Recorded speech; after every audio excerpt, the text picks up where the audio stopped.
we talk about First John chapter 2, verse 15 hanggang 17. Ulitin ko lang po kasi nandito pa rin tayo sa same topic.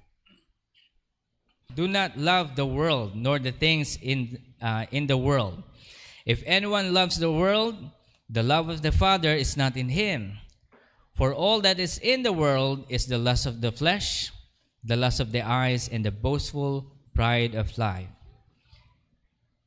We are done talking about the lust of the flesh, anything that refers to our sinful desires, of the cravings of your physical body. Flesh nga na palagi nating hinahanap, kaya dapat hindi po tayo maging alila ng ating sariling katawan. Bibigyan ko po kayo ng isang example. Merong isang bagong Kristiyano na sabi niya, nung narinig niya itong katuruan na ito, tinanong niya yung pastor. Sabi niya, Pastor, paano ba ako makakalabas dito sa cravings ng flesh ko? Sabi ng pastor, mag-fasting ka. Sabi niya, fasting ka lang. Simulan mo sa pagkain, huwag kang kakain. At every time na hindi ka kakain, imbis na kakain ka, sabi niya, manalangin ka, magbasa ka ng Biblia. Buong araw yun, sabi niya. Kung kakayanin buong araw, isang meal gawin mo, sabi niya. So ito naman, itong mananampalatayang ito, talagang masigasig siya kasi nalaman niya yung katotohanan. Hindi ho ba yung iba sa atin, ganun din, Ngayon, itong mananampalatayang ito, sabi niya ganyan, sige, magfa-fasting ako, isang araw, sabi niya. Ngayon, habang nagfa-fasting siya, napadaan siya sa food court. Naamoy niya yung mga masasarap na pagkain. Gusto niya nang bumili, pero sabi ng pastor, matuto siya mag-fasting para mapaglabanan yung lust of the flesh. When we're talking about lust of the flesh, kasi po yung fasting, it's actually a discipline. So alam niyo po yung ginawa niya, pag uwi niya sa bahay, nagluto pa yung asawa niya. Hindi maintindihan ng asawa niya kasi di sila Kristiyano, no? Sabi niya, hindi muna siya kakain. Ngayon, pagpasok niya sa kwarto nila, ng kanyang asawa, nanalangin siya. Lumapit siya sa Panginoon, Lord, tulungan mo ako, sabi niya. Gusto ko maintindihan yung kalooban mo. Ngayon, kinausap niya yung tiyan niya, sabi niya. Alam mo, tiyan, sabi niya, pinahirapan mo ko ngayong araw na ito. Pinahirapan mo talaga ako. Simula na naglakad ako pa uwi hanggang sa pag-uwi ko sa bahay, sabi niya. Ngayon, dahil pinahirapan mo ako, sabi niya, dadagdagan ko yung fasting. Next day, fasting ulit. Hanggang sa madisiplina ka. Alam niyo po, ito yan Ang tiyan o ang ating katawan, sabihin na natin yung belly natin, good servant ang tiyan. Pero ang tiyan natin, it is a bad master. Are you getting this? That's why, if we do not learn how to discipline, first, how to discipline our stomach, we cannot discipline the rest. Are you seeing this? Kaya kapag sasabihin natin hindi natin kaya mag-fasting kasi ganito ganyan, ito yung mga sasabihin ko po sa inyo, huwag kayong ma-offend. Ibig sabihin nito, kayo yung madaling matitempt ng kaaway sa lust of the flesh in all aspect. Sexual immorality, cravings sa gluttony, sa pagkain ng mga masasamang para sa inyong katawan, etc., etc. Lust of the flesh. It is just a part. Pero po, ang masasabi ko lang po sa bawat isa, you are the master of your body. Or let's say, like this, Jesus is the master of your body. It's no longer you, but Jesus. Parang ganito yan. Kapag ikaw ay nagpakasal, mag-asawa na kayo ngayon, alam niyo ba, nakasulat sa Biblia, na yung katawan mo, hindi mo na katawan yan. Katawan na yan ng asawa mo. Alam niyo ba yun? Na your body belongs to your wife. O yung wife, your body belongs to the husband. That is why, kapag sinabi ng husband mo, huwag mong masyadong kainin yan kasi lumalaki ka na. Tapos sasabihin ng wife, katawan ko to. Kakainin kung gustong kainin. Pero it's written in the Word, your body belongs to your husband. Ngayon, sasabihin naman ng asawang lalaki, ang tawag mo dito, maghahanap ako ng ibang putahe naman na babae. Kasi lagi na lang tayo, sawa na ako sa'yo. Ngayon, I want you to listen to this. Your body, husband, is no longer yours. Pag sinabi ng asawa mo, sa bahay ka lang, hindi ka lalabas, sinong kasama mo? Kasama mo na naman yung, hindi, kaibigan ko lang yan. No. Alam niyo po, yung mga intuition ng asawang babae, totoo yan. Okay? Assuming na hindi siya panay nanonood ng K-drama. Okay? Yung kapag yung masigasig siyang nag-concentrate or nagme-meditate ng Bible, yung intuition na yan ay tama. Ngayon, that body no longer belongs to us. Your body, my body, belongs to Jesus. Amen. We're actually married, or sabihin na natin, tayo ang bride ni Jesus. Yes, even the man. Kaya nga, when the Bible says that God is a jealous God, hindi ibig sabihin seloso si Lord, no? Parang ganito yan. Halimbawa po, sa lahat ng may mga anak, kapag may anak kayo, gusto nyo yung anak nyo, mapapang-asawa nila, matino. Tama, mga parents? Amen po ba? Kapag napang-asawa nila, kasi mga magulang, nakikita nila kaagad yung, halimbawa, inuwi ng anak nila, pinakilala sa kanila, nakikita ng magulang yan eh. Alam ng magulang kung okay ba ito, hindi. Pero ang mga katuruan kasi sa atin, mali eh. Yung sinasabi, ipaglalabang kita kahit sa dulo ng, huwag kayo maniniwala doon, okay? Kasi pag sinabi ng nanay at tatay nyo, nak, hindi yan. They know something. We should listen. Amen po, parents? Ngayon, ang jealous God is something like this. Kapag yung anak nyo na pang-asawa yung hindi nyo gusto para sa anak ninyo, hindi ba nagsiselos kayo para sa anak nyo? Kasi alam nyo mabait yung anak nyo, alam nyo masigasig yung anak nyo, tapos ito lang yun ang pang-asawa niya. Yun yung jealous na sinasabi ng Bible. Hindi yung jealous na katuruan ng mundo na hindi ka naman nagsiselos, hindi mo ako siguro mahal. Ayan, maling katuruan. Pero narinig niyo yan, di ba? Ngayon, maling katuruan yun. When God says, I am a jealous God, I am jealous for you, na you will actually break the Lord's heart if you do something that's against His will. Amen. Kung sabaga sa music, meron tayong tinatawag na metronome. Yung click, nagkiklik na ganon. Tapos lahat ng musician dapat sinusundan yon. Kapag hindi sila nakasunod sa bawat click na yan, o yun sa metronome, ang mangyayari niyan, papalya yung buong banda. Kapag may sariling timing ang keyboardist, iba rin yung timing ng song leader, iba rin yung timing ng drummer, ang gulo nun. Pero kasi, ang metronome o yung metrong tick, yung click ng metronome, yun yung beat ng Panginoon. Na kapag tayo ay sumunod dun sa beat na yun, we're okay. And how do we do that? We follow the Word. We follow what's written in the Bible. Kaya ito yung sa pinag-uusapan natin when God says in His Word that do not love the world, nor the things of the world. If anyone loves the world, the love of the Father is not in him. You are not going through the beat of God's heart. Now, secondly, pag-uusapan natin is the lust of the eyes. This refers to the coveting or desiring of things that are visually appealing but not in alignment with God's will. It involves being enticed by material possession or appearances. Material, possession, and appearances. Let me ask you a question.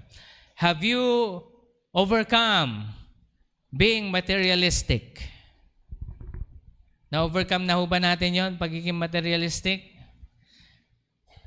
Kadalasan kasi, ito yung plano ng kaaway, Ang plano ng kaaway, binibigay niya yung mga, alam niyo po yung mga nasa top, yung mga nasa top ng mga bentahan, halimbawa yung Apple, yung Samsung, yung MSI, o kung ano pa man yung mga latest gadgets ngayon. Hindi ho tayo pwedeng maging CEO nun. Alam niyo kung bakit? Kasi it is the devil who assigned to sino man yung nilalagay niya doon. Iniisip ko dati, ang galing naman nila. Parang ang galing naman ni Mark Zuckerberg na ganito, ganyan. Na naimbento niya yung Facebook, etc. Ang galing naman ni Bill Gates na naimbento niya yung Microsoft. But the thing here is, all of these elites are a part of the organization called Illuminati.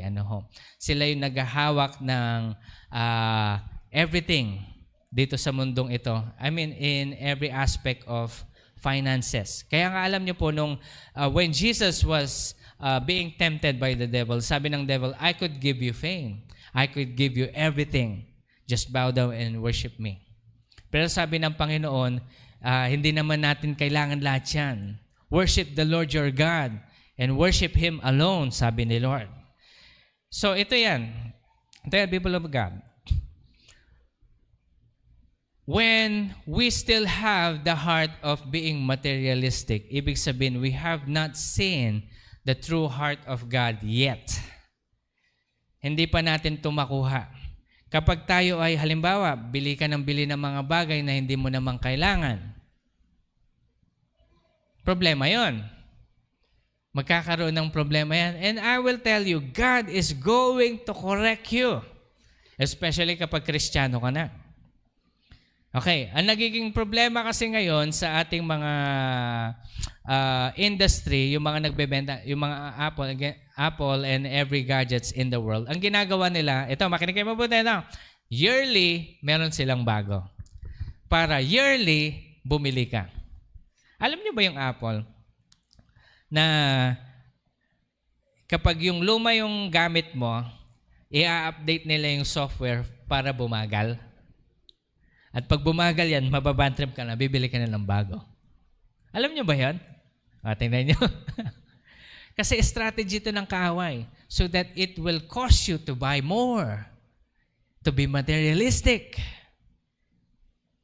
Kaya kung ang iniisip natin ang success ay all about material stuff, then you are missing a lot. Success is building the kingdom of God. Minsan,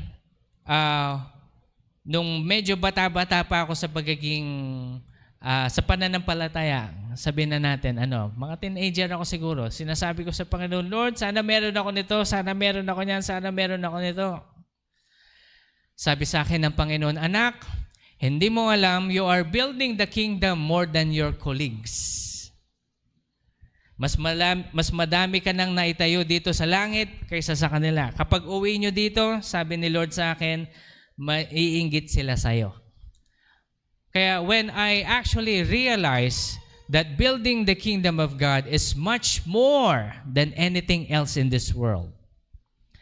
Kaya hindi dapat tayo nag-aalala sa mga bagay. Yes, we need things. Yes, we need money.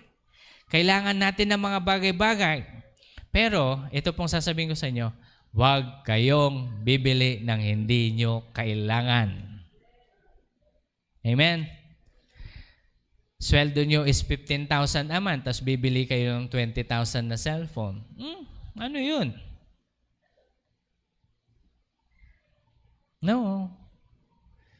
Bili lang kayo kung yung kaya nyong i-afford.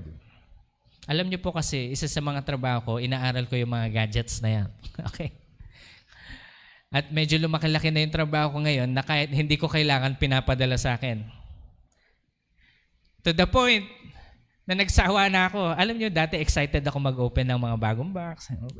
Bagong box. Open. Ngayon, tinatamad na ako. Open na naman ako ng bagong box. Alam niyo? And then I realized, Lord, thank you. I overcame. It's not because I'm receiving a lot of things.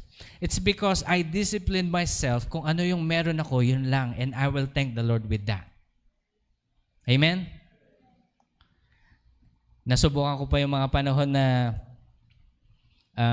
yung cellphone ko, lumang-luma na. Tapos nilalait ako ng mga tropa, bili ka naman ng sumisweldo ka ng malaki.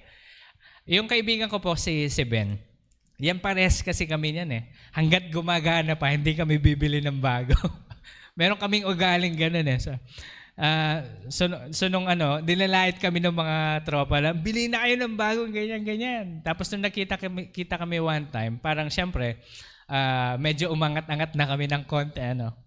Tapos sila naman ngayon nagpapaturo sa amin. Ano ba yung ginagawa niyo? Ano ba yung bagong business niyo? Turuan niyo naman kami, parang ganito. Kami naman, galante naman, tinuturuan namin kung ano yung pwede namin maitulong. You see, when you realize that being thankful is a part of the building of the heart of the Lord inside of you, then eventually God will bless you.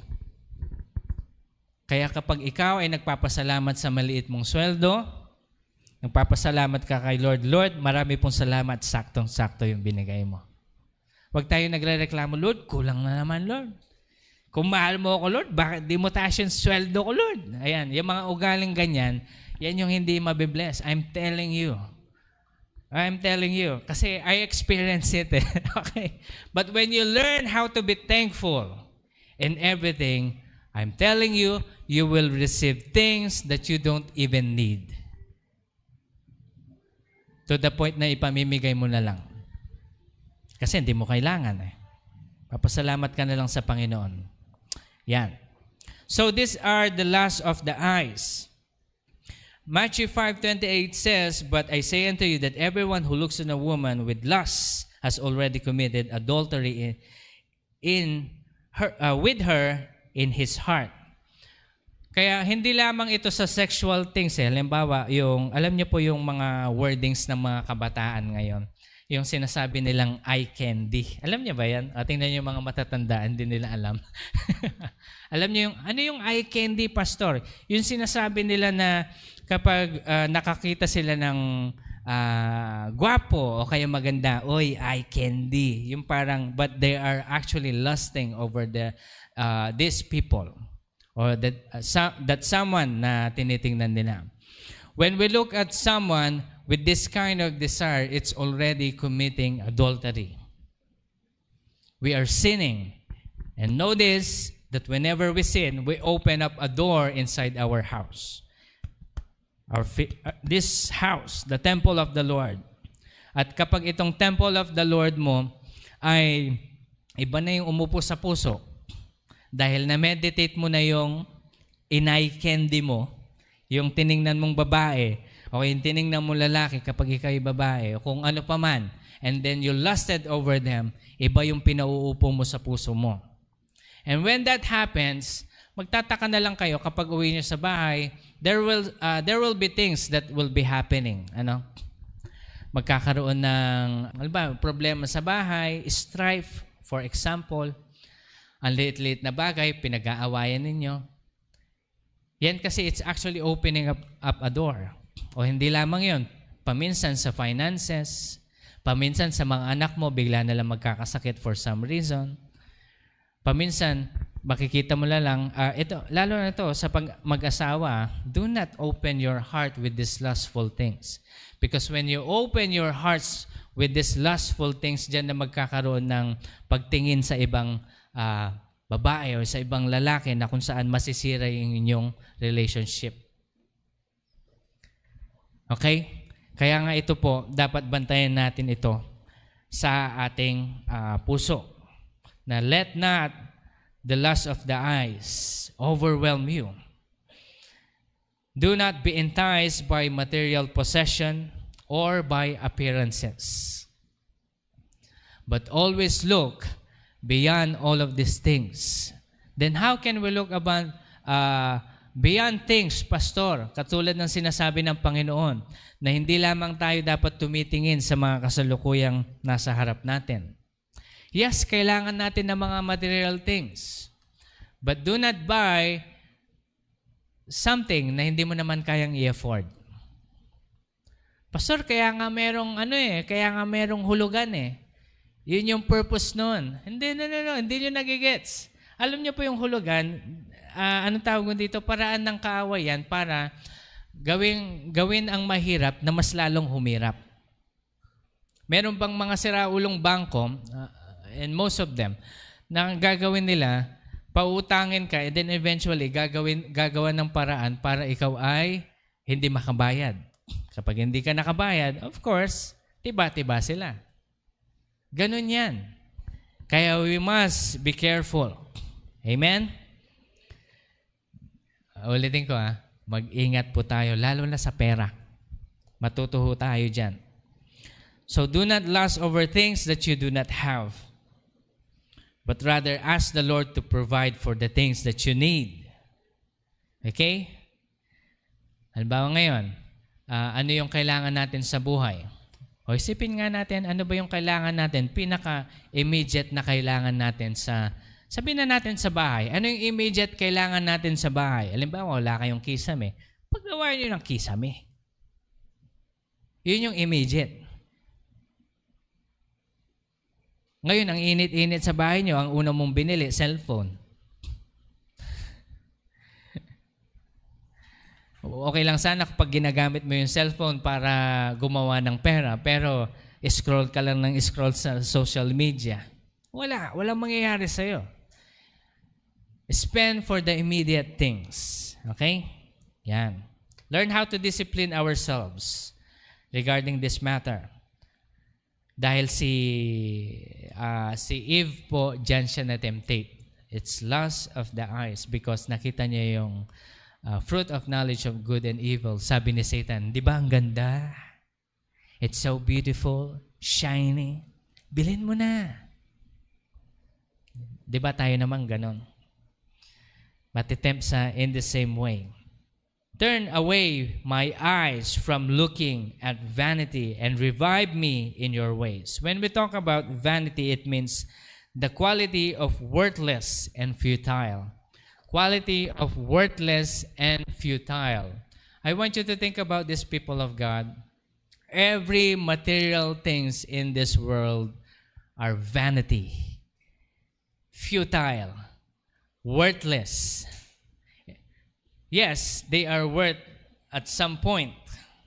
Alam niyo bang merong mga, maiba lang ako, no? Merong iba na nagbenta ng kidney nila para lang makabili ng iPhone. Totoo yun. Hindi ako nagbibiro. This is real. This is real. Na naging joke na lang sa mga memes. Pero yung iba talagang ginawa nila. Binenta nila sa black market yung kidney nila. Kina next year, nag-update na naman yung Apple. May isa pang kidney, pwede pa. Patay ka na. No. People of God, our body is made as is to protect us. Alam ko may spare yan, pero hindi ibig sabihin pwede mong tanggalin, no? There is a reason for everything. Kaya dapat we must take care of ourselves. Amen po ba? So do not fall into temptation with the lust of the eyes. Lust of the flesh, lust of the eyes, and lastly, the pride of life. This refers to arrogance and self-sufficiency, where one takes pride in their status, achievements, or possession, often leading to a sense of superiority or independence from God. Look at what the world is actually teaching the feminists of this world right now. Okay lang sa Pilipinas Pilipinas, ano lang yung tayo, chill lang yung mga kababaihan natin dito. Pero sa Amerika, grabe. Alam niyo ba yung mga puti, mga Amerikano, mga iba-ibang lahi, pumupunta na sila sa Asia para maghanap ng asawa? It's not because pupunta sila sa red light district natin, but they are looking for a wife here kasi lahat ng babae doon hindi na maayos. Meron nga akong kaibigan sa US, nag-usap kami nung minsan, sabi niya sa akin, tinatanong ko siya, di nag-asawa ka na, may anak ka na, nakita ko sa mga post mo sa Facebook. Sabi niya, tol, may anak na ako, pero hiwalay, sabi niya. Ano nangyari? Kala ko kakasal nyo lang, sabi niya. Sabi niya, tol, huwag ka maghanap ng babae dito. Sira ulo mga babae dito. Bakit? Ano nangyari? Sabi niya, yung babae dito, kapag mga lunya sila, sabi niya ganyan, parang lalaki din. Minsan, mas matindi pa sila sa amin. Sabi niya, kaya hindi na ako maghanap ng asawa dito. Alam niyo bang, pumunta siya ng Pilipinas, naganap siya ng asawa dito. Doon niya dinala sa Amerika afterwards kasi doon yung trabaho niya. Alam niyo yan, grabe, sabi ko.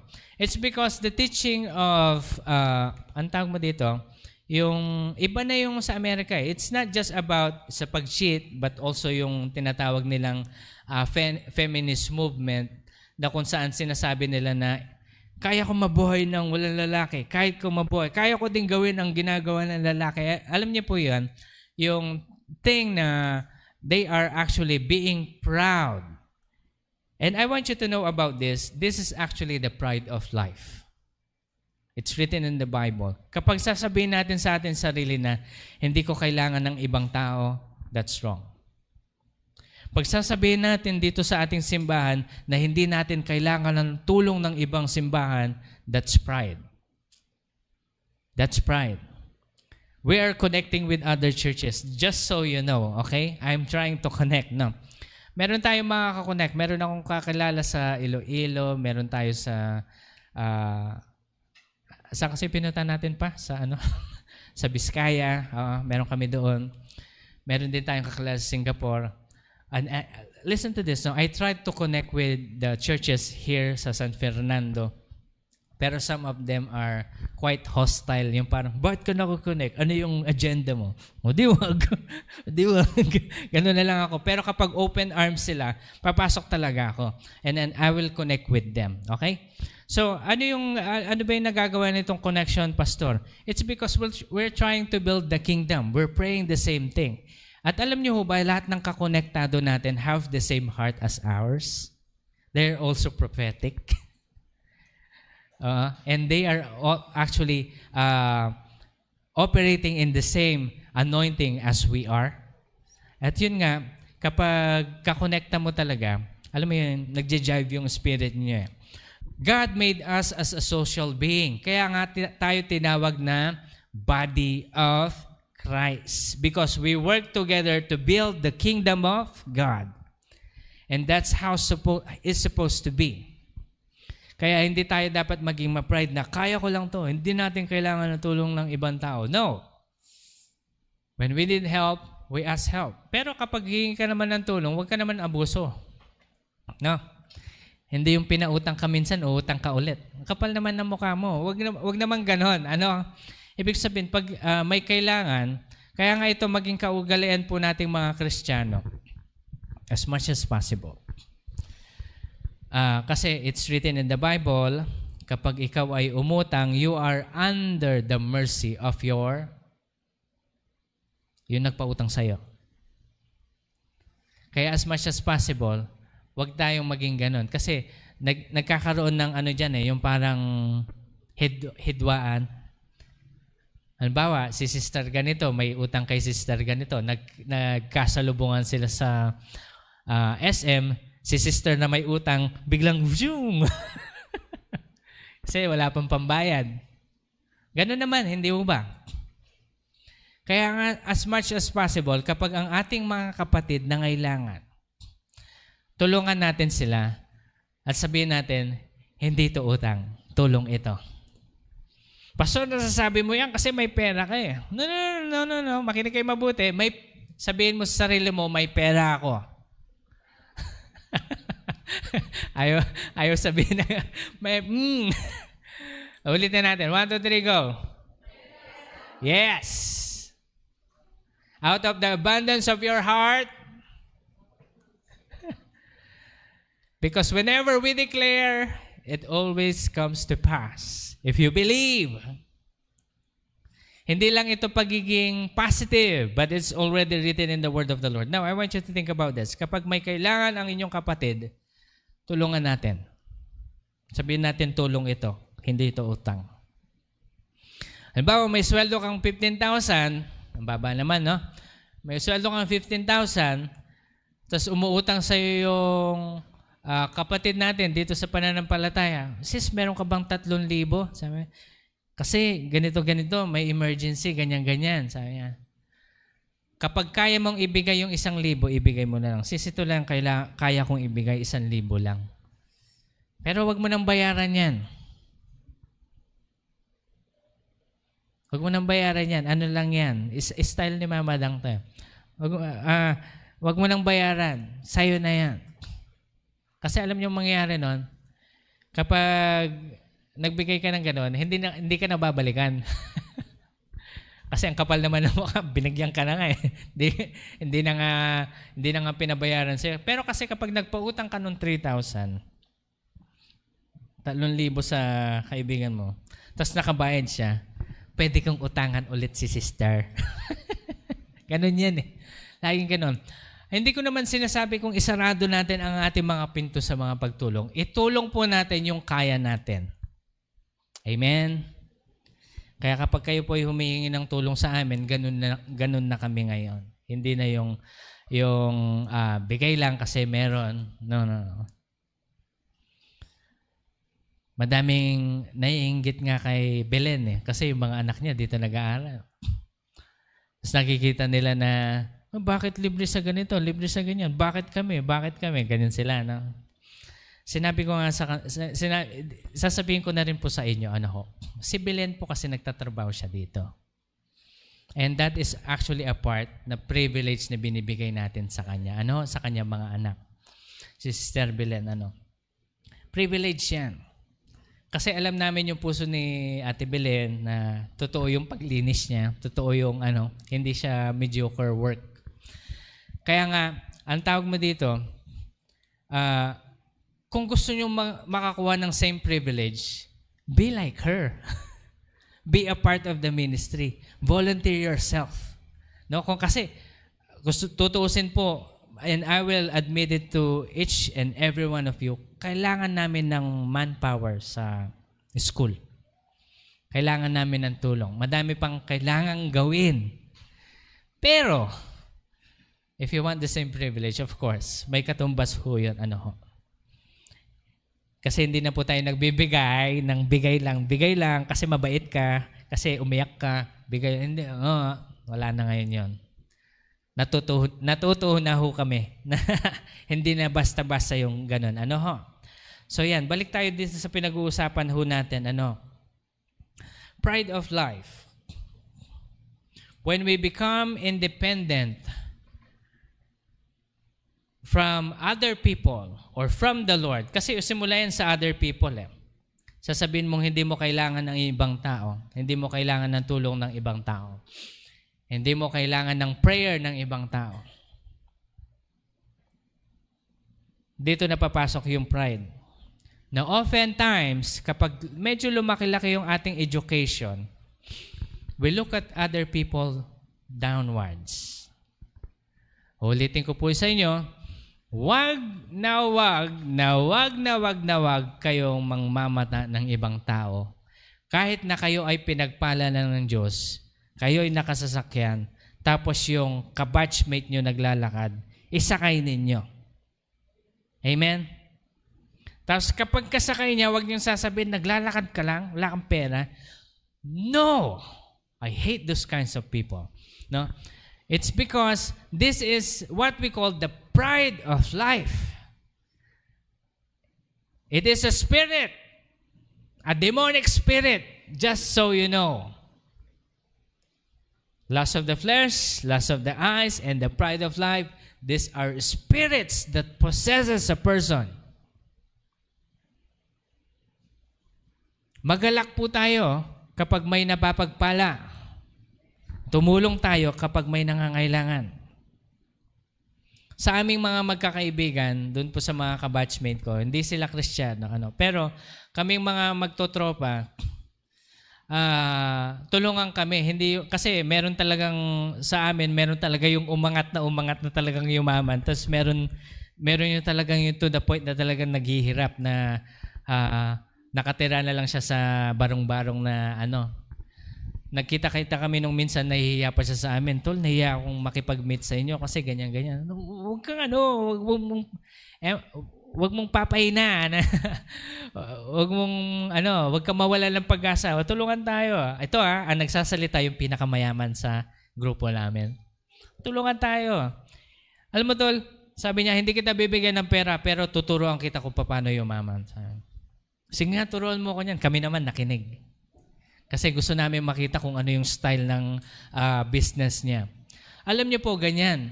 Ganyan ang tunay na kaibigan. Yung kapag nagkita-kita kayo sa reunion, ano kayo, tulungan. Hindi tayo yung parang yabangan na, meron ako nito, meron ako niyan. Kayo, ano yung bahay nyo? Ang liit, small time, di tayo bate. Alam niyo yung ganun? May ganun eh. Usually sa reunion, ganyan eh. No? Pero, alam niyo naman, ako personally, yung handpick yung mga kaibigan ko na alam kong mabait talaga. Kahit na hindi sila Kristiyano, mababait yung mga yan. Ibig sabihin yung magkakapuso kami ba? Yan. So yan, that's why if you don't want this spirit to overwhelm you, huwag kayong makikisama sa mga taong mapapride. Okay? Makisama kayo sa mga humble. Yung iba nga, mahirap na nga, ma-pride pa. Kakainis. Hirap na nga ang yabang pa. Kaya ganyan ang buhay mo eh. Pero alam niyo po, yung mga nagiging notion ng palabas sa Pilipinas na kapag mayaman, mata pobre. Hindi totoo yun. Nakamit ako na talaga mga sobrang mga yaman. Naging estudyante ko pa yung mga anak nila sa music. Na kung saan sinusundo pa ako para turuan lang yung anak nila sa bahay. Na susundin ako sa sakyan pagdating namin doon sa Forbes Park sa sa Makati. Tingnan talaga yung pagbukas ng gate, talagang laking bahay, grabe, talagang nakakatakot na mahihiya ka. Naalala ko pa noon yung, siyempre, nakalimutan ko, butas pala yung medyas ko. So, hindi ko alam paano ko tatanggalin yung sapatos ko, no? Sabi nila, wag mo na tanggalin yung sapatos mo, okay lang yan. Ako naman, naiya kasi talaga yung linis ng nila, talagang makikita mo yung mukha mo sa Hindi po exaggeration to, talagang mayaman talaga sila. But they are the most humble people that I ever met. Kumain ka na. Dito lang po ako para magturo. Talagang binigyan ako ng mga cake, kung ano yung pagkain. Alam niyo yun? Niyayaya pa ako mag-swimming. Sabi ko po, teacher po ako, may trabaho po ako mamaya, sabi ko. May mga ganon. They are so humble. Kaya hindi ako naniniwala na, though siguro hindi naman lahat, no? Pero at least most of the people I know are humble. Surround yourself with humble people. Para meron tayong, ang tawag mo dito, matatransfer yung spirit nila sa atin para hindi tayo magiging proud. Yan. So yan. Sabi po sa Proverbs 16 verse 18, pride goes before destruction and haughty spirit before stumbling. Ang ibig sabihin ng haughty, H-A-U-G-H-T-Y, blatantly and disdainfully proud, showing an attitude of superiority and contempt for people or things perceived to be inferior.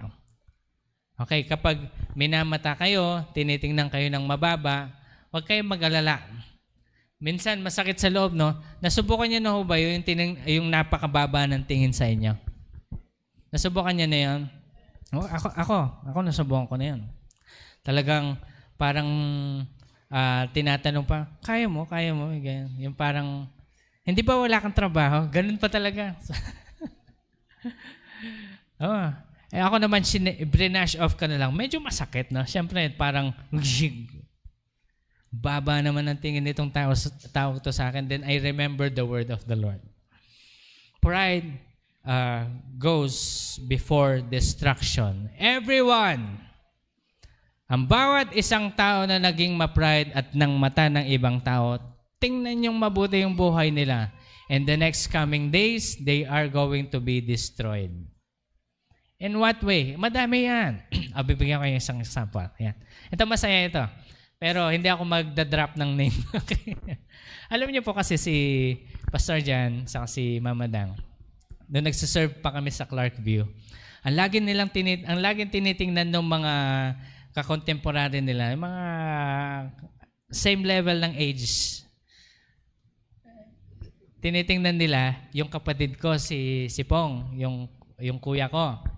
Kasi si Pong talagang, mas baka siya yung black sheep sa, black sheep sa family. Inom dito, party dito, ganyan-ganyan. Alam niyo mo ba, talagang nilalait nila si Mama Dang sa si Pastor John. Oh, ganyan naman yung anak niya, inom dito, ganyan-ganyan, etc., blah, blah, blah, blah.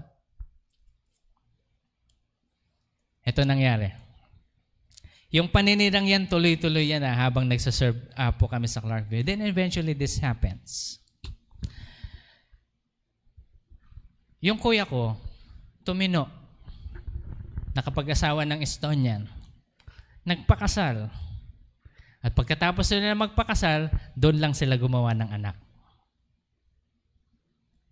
Nakikita niyo dito, na even yung kuya ko na, hindi naman siya makikinig dito na even yung kuya ko na, anong tawag mo dito, hindi talaga siya kasing lalim ng sa amin, pero narinig niya yung salita ng Diyos.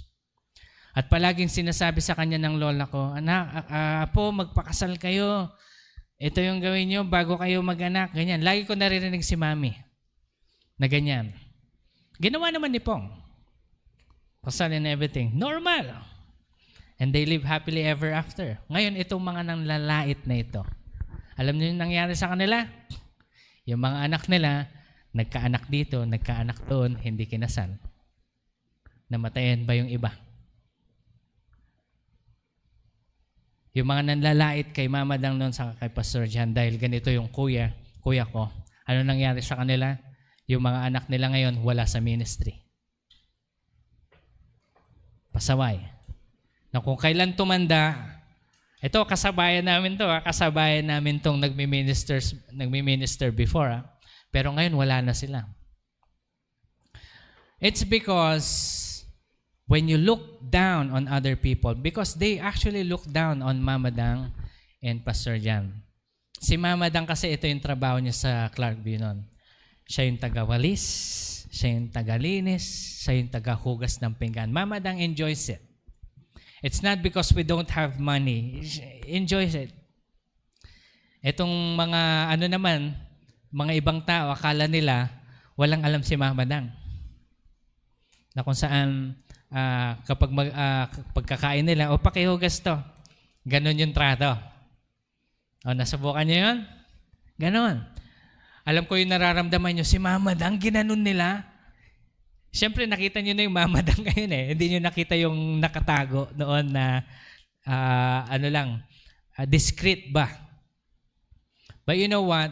Everyone who has done all of these things, their family has been destroyed. Pride. When you look down on other people, that's why, people of God, do not look down on anyone. Do not. Treat them as if they are your levels. Always. Kahit na ikaw ay may mataas na pinag-aralan, baba ka. Ipantay mo yung sarili mo sa kanila.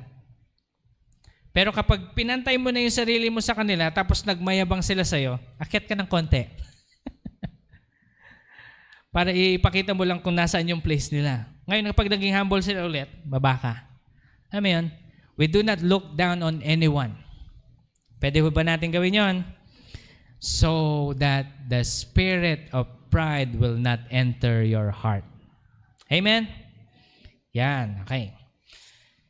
James chapter 4 verse 6, but he gives greater grace, therefore it says, God is opposed to the proud, but gives grace to the humble. Wag na nating hintayin na si Lord ang mag-humble sa atin. Amen po ba? Kaya ngayon pa lang, wag natin sabihin sa katabi natin, humumble ka.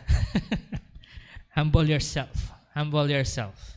Kahit na pinagpapala ka, humble yourself. Kaya nga, naalala niyo po yung warning sa atin ng Panginoon before. If God blesses us and He makes us so much rich, huwag kayong mag-post sa social media na meron ako nito, meron ako niyan, meron ako nito. Kasi sabi ng Panginoon sa atin, pag ginawa niyo yun, the devil will attack us. Connected, pride of life. lust of the eyes, lust of the flesh. Okay? So yan. So these temptations actually is a part of the world. Lust of the flesh, lust of the eyes, and the pride of life.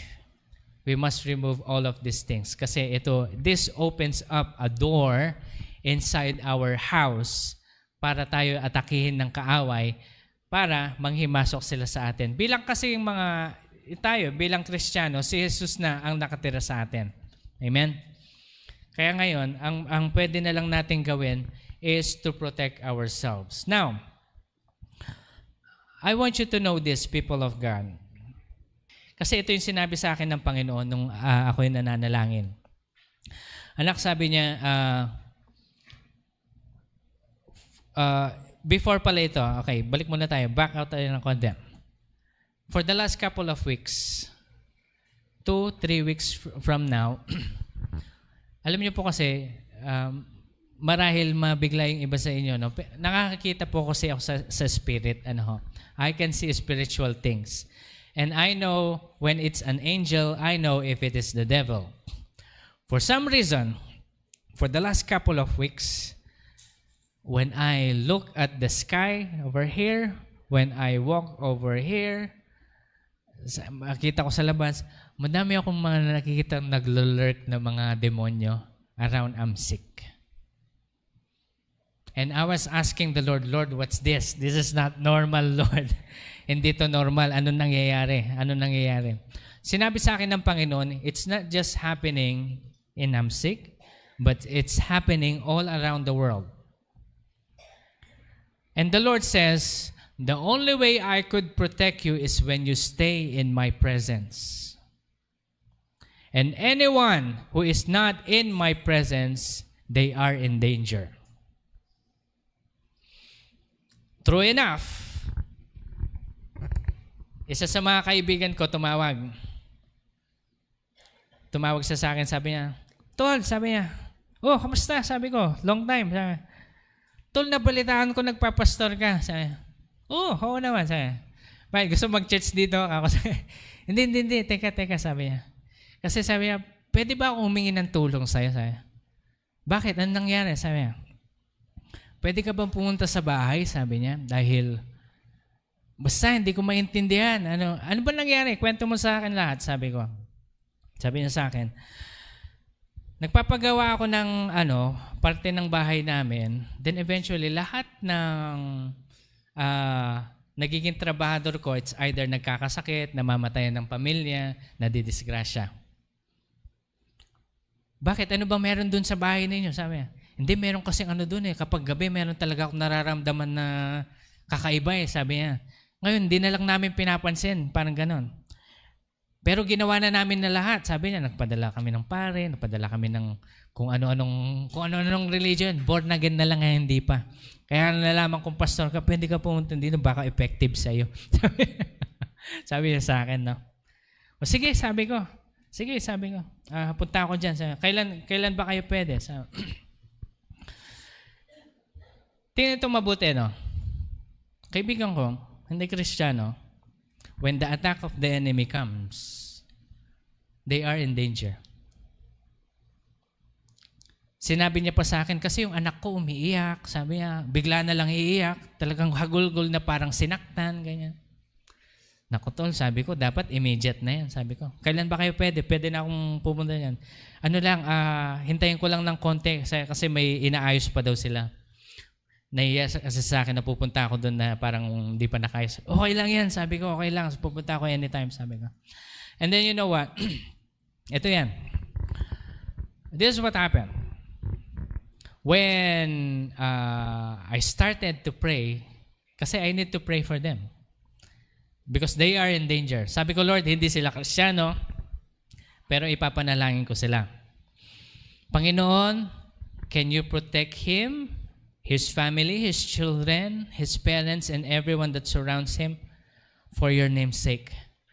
Sabi ko sa Panginoon, Lord, cause them to be even more in this kind of situation para pagdating ko doon, lahat sila tatanggap sa'yo.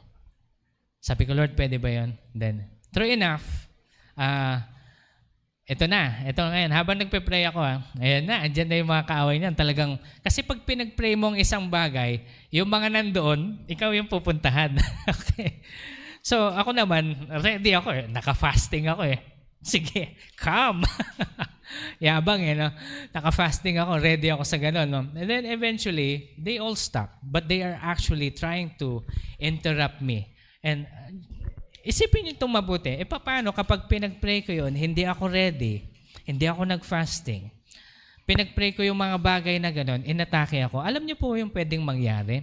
It's either these spirits could interrupt or put a spirit of strife inside the house, lack, problema, kung ano pa man, etc. Dito pumapasok yun, just in case you don't know. That's why the Lord says, the only way I can protect you is by staying in my presence. And I will tell you the same, people of God. Yung mundo natin ngayon, hindi na katulad ng dati. Simula nang pumasok yung 2020, yung COVID, sabihin na natin, kasabay ng Espiritu eh. Simula nung pumasok itong pandemic na ito, hindi na naging normal ang lahat ng bagay eh. That's why we must actually be vigilant. Sabi nga ng Bible na dapat laging nakataas yung ating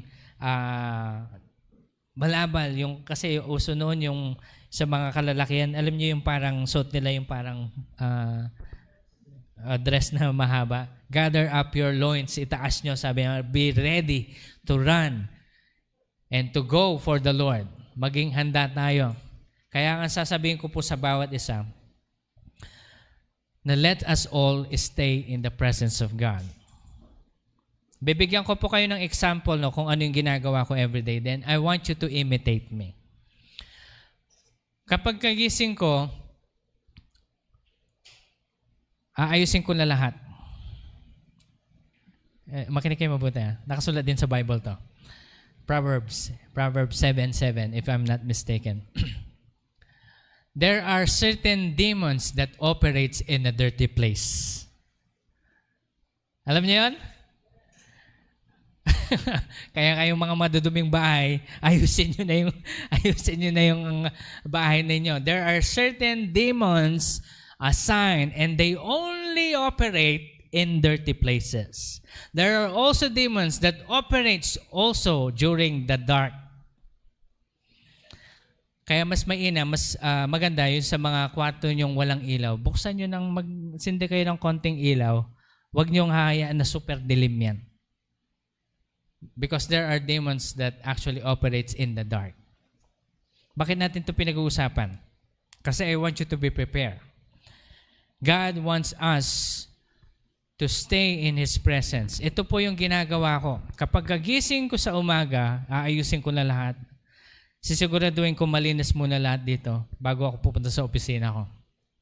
Pagpasok ko sa opisina ko, ang una kong bubuksan, yung aircon. Okay. Pagkatapos, bubuksan ko na yung Bible.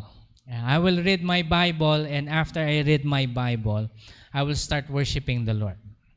Magbigay tayo ng oras sa Panginoon because when we stay in the presence of God, it says, there is fullness of joy. It's talking about peace that surpassing all understanding. Even though there are a lot of troubles kasi wala namang trabahong madali. Meron bang trabahong madali? Wala. Lahat ng trabaho, mahirap. Madali bang kumita ng pera? Hindi. Mahirap kumita ng pera. There will be troubles in all of things. But the Lord says, take joy. Count it as joy. And you can never have joy if you are not in the presence of God. Amen? When the Lord says, in my presence there is fullness of joy, there is peace that surpasses all understanding. At His right hand there are pleasures forevermore. Satisfaction in everything that you receive. Hindi tayo yung naghahanap ng wala tayo, kundi nagpapasalamat tayo kung ano yung meron tayo. Amen? That's why we always come in the presence of God. Sabihin natin sa katabi natin, araw-araw. Araw-araw. Daily, we come into the presence of the Lord. para hindi ho tayo mapapahamak. And pansinin nyo na lang mabuti kapag ang bawat isa sa inyo nag-i-stay sa presensya ng Panginoon at sabihin nyo sa Panginoon, Lord, wag nyo pong alisin ang presensya nyo sa loob ng bahay namin. Sasabihin ko sa inyo, mag-iiba yung ambience. Mag-iiba yung ambience. Kahit na may problema kayo sa pera, masaya pa rin kayo. Amen? Sino may problema sa pera dyan? May problema ka na nga sa pera, hindi pa kayo nagkakasundo, magulo pa sa bahay. Huwag nang ganon. Tama na. Enough na yon. Kaya nga, everyone, let's stay in the presence of the Lord. Let's all stand in the presence of God. And can we just thank the Lord today? Pasalamatan natin ang Panginoon sa kanyang biyaya. At ipanalangin natin sa Panginoon na naway, Lord, wag mo po kaming iiwanan.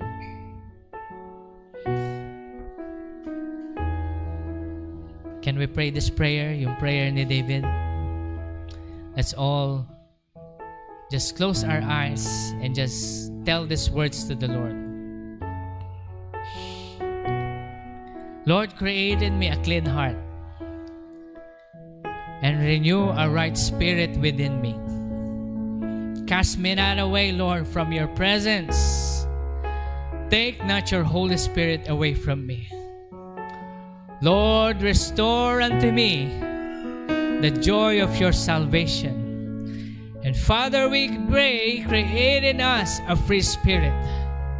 A spirit, Lord God, that longs for you. A spirit, oh God, that desires for your glory, to build the kingdom and nothing more. Father, we rebuke the spirit of the lust of the flesh, the spirit of the lust of the eyes, and we rebuke every pride, Lord God, within us, within our house, within our businesses, within the school, within the church, O Lord God, within everything that surrounds us, O God. Lord, protektahan mo po ang aming pamilya sa nagbabadyang pagsalakay ng kaaway. Dalangin po namin, Lord, na may you send your angels concerning over us, O Lord, that we may not strike our foot against a stone. Lord God, send your angels, O Lord God, surrounding our house.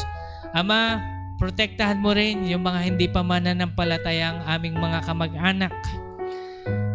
Lalong-lalo na't kasama namin sila sa bahay, Panginoon. Ikaw po, Panginoon, ang magprotekta sa kanila for our sake. But Lord, cause them to seek you the way we are seeking you. Cause them, O Lord God, to look for you, that they may also be blessed the same way we are being blessed. Tulungan niyo po kami, Panginoon. Ngayong araw na ito, sinusurrender po namin ang aming buhay sa inyo, Panginoon. Ikaw po ang hari ng aming puso. Ang pangalan mo ay si Jesus na namatay sa krus ng Kalbaryo at nabuhay muli. At darating ulit, Panginoon. Naniniwala po kami ngayong araw. Kami inyong pinagpala. And we pray, O Lord God, na may continue to bless us, that as we go home, we face, O Lord God, another week. And Lord, as we live every day, O God, we will continue to seek your face. So may you bless us all, Panginoon. And today, Lord, we just give you back all the glory and honor and praise. In Jesus' name we pray. Amen and amen. God bless you all po. Magandang umaga po sa bawat isa.